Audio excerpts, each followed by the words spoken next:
Things just got a lot more intense behind the scenes for the Baltimore Ravens, and we need to talk about something very important. We all know how much the offensive line matters when you have Lamar Jackson and Derrick Henry in this offense. And man, the Ravens simply cannot afford to get this decision wrong. I really want to see Baltimore in the Super Bowl. That's the dream, and why not this year? But suddenly, the battle at center has completely changed. Danny Pinter went down during the joint practice with the Minnesota Vikings and had to be carted off the field. And now all eyes are turning toward Javon Gwynn and Ethan Pocic. Gwynn has been making a strong impression, while Pocic is getting closer to ramping up his work. So I want to know which side you're on. Do you think it's time to believe in Javon Gwynn as the answer at center? Or do you still want to see what Ethan Pocic can do before making that decision? Write your opinion in the comments. And if you've been a Baltimore Ravens fan for more than 15 years, hit that like button hard. Alright, let's talk about this center battle. Now, Ravens flock, the biggest story coming out of the first joint practice with the Minnesota Vikings has to start with Danny Pinter, because this is one of those situations that can change the entire direction of a training camp competition. Pinter went down during Wednesday's practice and had to be carted off the field. According to the information coming out of the practice, it appeared to be a leg injury, and he reportedly had a large brace on his leg while he was being taken off.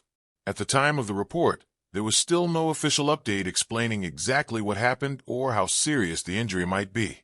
The information was that Pinter was going in for testing after apparently getting rolled up on during the play. And that distinction is very important. We do not know the final diagnosis, so there's no reason to pretend that we do. We cannot say that Pinter will miss a certain amount of time, and we certainly cannot say that his season is over. Right now, the Ravens and their fans are waiting for more information. But we can talk about what this situation means for the center competition, because even before Pinter's status becomes clear, the entire picture has already become more complicated. This center battle had developed into a legitimate three-man competition between Danny Pinter, Javon Gwynn, and Ethan Pocic, and it really looked like this thing could go all the way down to the finish line. Pinter had been getting a lot of work with the first-team offense. He was also listed first at center on the unofficial depth chart. That doesn't guarantee somebody a starting job, of course, but it showed that Pinter was very much in the middle of this competition. Baltimore clearly had reasons to like what Pinter could provide, including his versatility between guard and center. Then Wednesday happened. Seeing any player leave practice on a card is difficult. It becomes even more concerning when teammates gather around him and the mood becomes noticeably serious. That's what was described after Pinter went down. The Ravens have already dealt with other injury scares involving players, such as Nate Wiggins, Zay Flowers, and Marlon Humphrey, and some of those situations ultimately provided better news than people initially feared. So the hope now is obviously that something similar happens with Pinter. But while Baltimore waits for those test results, the football side of this situation doesn't stop. Practice continues. The preseason continues. The competition continues. And that brings us to Javon Gwynn, because if there's one player who appears to be gaining momentum in this center battle, it's Gwynn. His performance in Baltimore's first preseason game against the Philadelphia Eagles already gave people a reason to pay attention. He played well, and that performance seems even more important now because he followed it with another eye-catching moment during Wednesday's joint practice. After Pinter went down, Gwynn was working with the first-team offense, and one particular rep stood out in a huge way. On a running play, Gwynn opened a massive rushing lane for Derrick Henry and put his defender on the ground. Think about the timing of that play. You're competing for one of the most important open starting positions on the roster.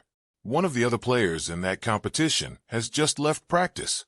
Suddenly, you're getting an opportunity with the first group, and then you create a huge lane for Derrick Henry. That is exactly the type of rep that gets people's attention. It also wasn't an isolated positive moment when you look at the bigger picture. Gwynn was coming off a strong preseason performance against Philadelphia, so he is beginning to stack good work on top of good work. That's what makes his situation so interesting. Before training camp, there might have been more uncertainty about how comfortable the Ravens should feel about their options at center. But Gwynn's recent play is creating more confidence that Baltimore might have something there. That doesn't mean he has won the job.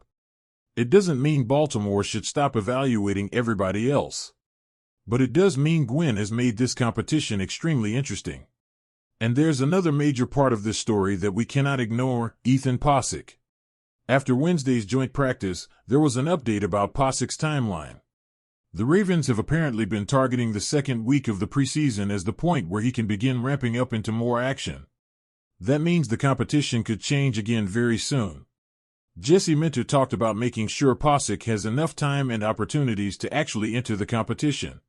He also made it clear that while nobody wants to see a player go down, the Ravens can feel good about how Gwynn played in the preseason game and about what Posick has shown throughout his career. So now look at everything happening at the same time.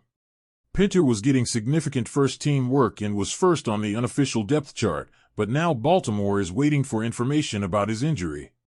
Gwynn is playing well and making the most of his opportunities.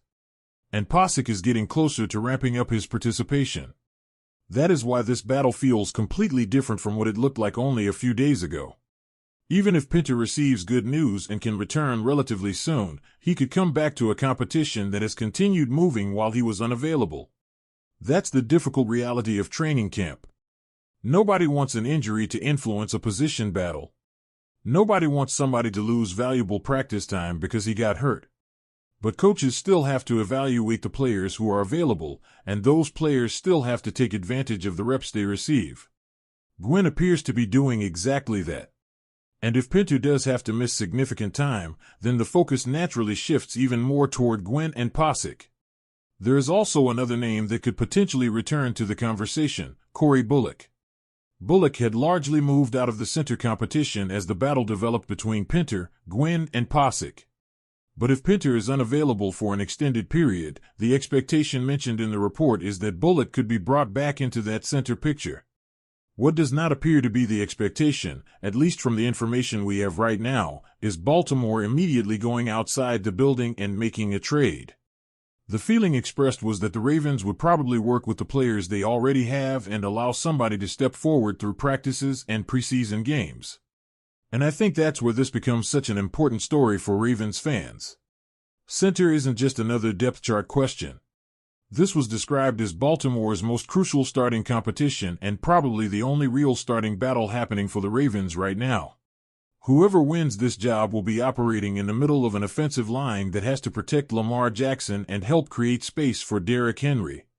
That makes every rep important.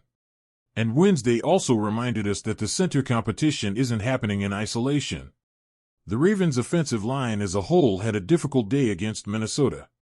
Based on the reports coming out of the joint practice, Baltimore's offense was the unit that struggled more. To be fair, both offenses had their problems. This wasn't a situation where Minnesota's offense was perfect while Baltimore's offense couldn't do anything. But the pressure on Lamar Jackson was noticeable. Dallas Turner reportedly got into the backfield and created pressure multiple times, and Minnesota's defense brought a very aggressive approach.